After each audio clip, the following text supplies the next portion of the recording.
Kita cari uang setengah mati. Ini uang sudah ada, serap saja setengah mati. Atau bingung? Kalau bingung kasih kami DPR yang serap, biar cepat. Anggaran yang ditransfer ke kabupaten-kabupaten juga baru terserap 18%.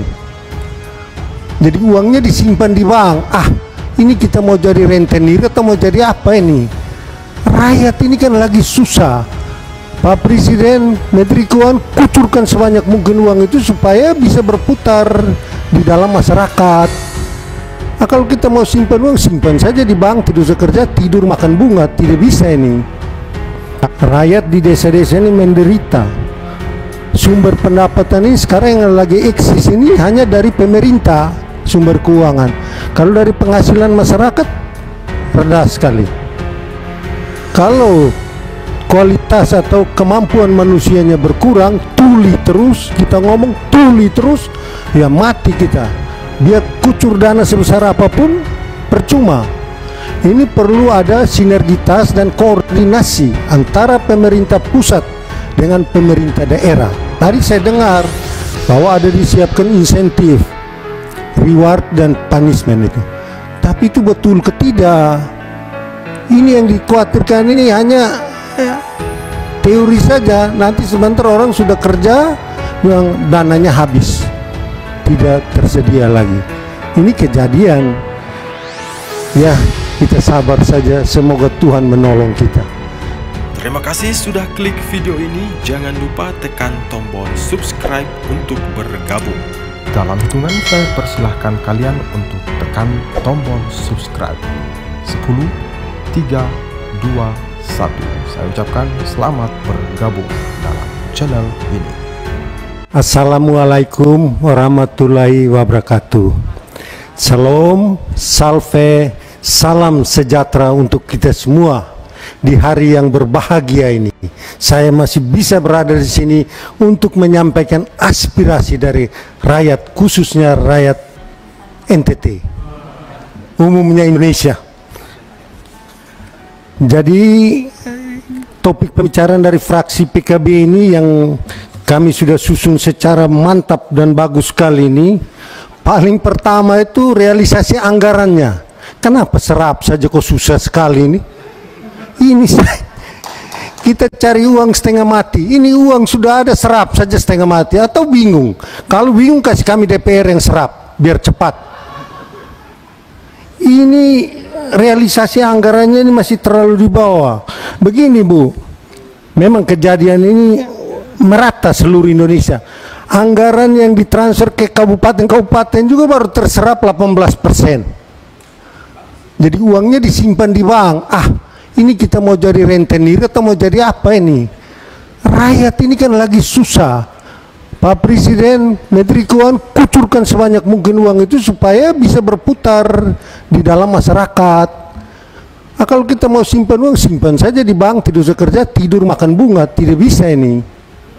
Jadi itu satu, keprihatinan kami itu seperti itu. Jadi programnya bagus. Saya lihat program ini bagus-bagus semua, muluk-muluk. Cuma realisasinya agak tersendat. Ini yang harus kita sadari bersama, bahwa perkataan, program dengan perbuatan harus sejalan. Jangan kita hanya macan kertas saja, akhirnya rakyat di desa-desa ini menderita. Sumber pendapatan ini sekarang yang lagi eksis ini hanya dari pemerintah, sumber keuangan. Kalau dari penghasilan masyarakat, rendah sekali. Maka itu butuh intervensi dari pemerintah. Terkait dengan sumber daya alam, sumber daya manusia di bidang konservasi, memang orangnya banyak, tapi tidak seimbang dengan luas lahan dan peruntukannya. Maka itu butuh orang-orang yang paham, yaitu yang dinamakan sumber daya manusia ini. Kalau kualitas atau kemampuan manusianya berkurang, tuli terus, kita ngomong tuli terus, ya mati kita. Biar kucur dana sebesar apapun, percuma. Ini perlu ada sinergitas dan koordinasi antara pemerintah pusat dengan pemerintah daerah. Tadi saya dengar bahwa ada disiapkan insentif, reward dan punishment itu. Tapi itu betul ke tidak. Ini yang dikhawatirkan ini hanya teori saja, nanti sebentar orang sudah kerja, dananya habis, tidak tersedia lagi. Ini kejadian. Jadi kita butuh orang-orang yang komitmen, karena orang di desa ini apa yang kamu bicarakan itu harus ditepati. Ketika kecewa orang, ini hanya omong-omong saja, tapi realisasinya kadang tertunda, kadang dana tidak ada. Jadi kita harus berbicara realita. Berikutnya, Kementerian LHK menyebut bahwa Indonesia berhasil menurunkan angka deforestasi. Kita bangga, di satu sisi kita memberikan apresiasi, tapi perlu ditunjukkan yang mana yang menurunkan itu, kerusakan hutan itu perlu ada bukti, sehingga kita klaim bahwa ada penurunan, ada bukti. Jangan sampai keadaan di lapangan hutan pada gundul semua. Jadi ini kami minta keseriusan untuk memberikan satu pembuktian. Memang sudah sering kita bicarakan, tapi kami kali ini dalam rapat kerja ini kami minta pembuktian yang jelas. Kedua, mengenai perkebunan kelapa sawit dan tambang. Ini kan lahannya rata-rata menyasar kawasan hutan. Sehingga hasil dari kelapa sawit dan tambang itu hanya memberikan keuntungan kepada korporasi, tapi yang dirasakan oleh masyarakat yang bermukim di luar dan di dalam hutan itu kurang sekali. Baru sekarang masyarakat disuruh reboisasi, tanam lagi hutan, padahal yang buat rusak hutan adalah korporasi. Hasilnya yang didapat tidak berimbang dengan perusakan hutan. Ini kita menghimbau agar KLHK dalam mengeluarkan izin harus selektif, harus hati-hati, dan harus mendengar dan melihat keadaan di lapangan. Jangan hanya dengar apa kata orang. Akhirnya hutan rusak, biayanya lebih besar daripada hasil yang didapat. Namanya saja lingkungan hidup. Jadi kita yang hidup ini juga setengah mati. Mau bernapas juga setengah mati. Lingkungan hidup berhubungan dengan makhluk hidup, hewan, tumbuhan, manusia, dan semua yang menggunakan oksigen dan CO2 yang ada di alam ini. Dan juga kami ingin mempertanyakan langkah-langkah apa yang sudah disiapkan pemerintah dalam mengantisipasi terjadinya kebakaran. Tadi saya sudah dengar bahwa dilakukan rekayasa cuaca apa, bagus. Saya senang itu, kalau saya dengar itu saya senang bahwa orang ini cerdas. Tapi realisasinya jangan satu hari, kalau bisa berkesinambungan. Maka itu mintalah anggaran yang cukup, sehingga jangan ada yang ngomel. Jadi bagus itu apa, inovasi-inovasi yang patut kita dukung. Jadi kita memberi apresiasi. Dari kebakaran hutan, kalau sekarang kita belum bisa mengklaim bahwa terjadi penurunan kebakaran hutan untuk 2021.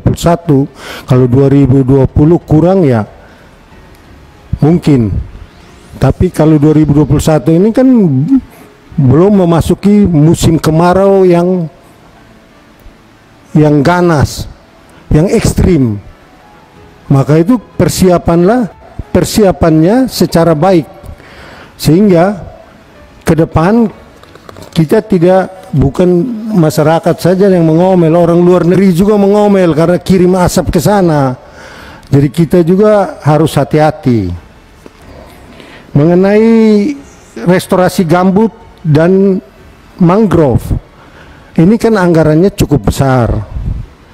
Saya kira segera direalisasikan sehingga bisa memberikan dampak positif kepada kehidupan masyarakat, dan juga hasil-hasil daripada perikanan itu juga sangat bergantung pada hutan mangrove ini, karena itu kan tempat ikan-ikan dan satwa marga satwa yang ada di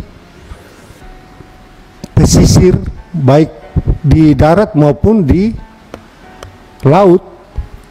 Itu saya mohon supaya dipercepat untuk menggalakkan perekonomian atau taraf kehidupan masyarakat yang sekarang lagi terpuruk ini.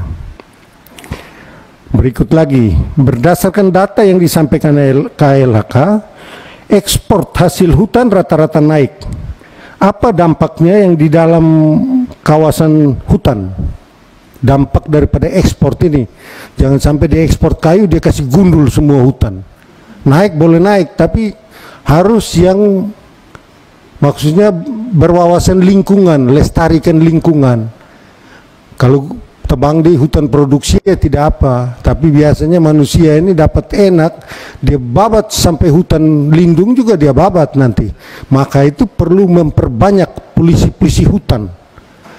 Pokoknya petugas-petugas pengawas hutan dan lingkungan ini harus banyak. Pencuri lebih banyak daripada yang jaga. Bagaimana bisa ini? Hari ini perlu diperhatikan faktor manusia ini yang buat rusak lingkungan ini kebanyakan manusia. Jadi kita harus antisipasi manusianya. Ya, memberikan bimtek, memberikan penyuluhan. Kalau hanya bicara satu kali saja, hari ini dia dengar, besok dia lupa, dia bikin ulang lagi. Orang kalau masih banyak nggak Pak? Ini habis sudah Pak. Nanti yang lain saya kasih catatan aja ya Pak. Mohon maaf Pak, ini karena sangat penting menyangkut kehidupan manusia ini.